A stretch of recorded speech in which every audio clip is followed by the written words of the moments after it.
Huwag tayong magkunwari doon. Kumusta po ba ang barangay ninyo nung panahong matindi ang kampanya laban po sa illegal na droga? Ito po, obserbasyon ko Yung pong barangay namin, San Mariano, San Antonio, Nueva Ecija, at iba pang mga barangay sa aming bayan. Tumino. Ultimo yung mga nakawan ng bibi, nawala Sa totoo lang, ito, umaming kayo o hindi, mga kababayan, umaming kayo o hindi. Kumusta ba ang inyong barangay nung panahon na yon? Opo, sasabihin ko ng diretso to. Opo, didiretsuin ko at kaya nga kayo tinatanong ko.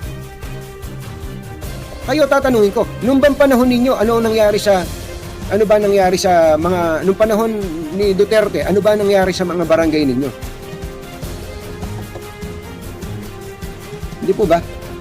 Huwag tayong magkunwari doon. Oo, hindi po natin sinasabi na walang paglabag sa karapatang pantao.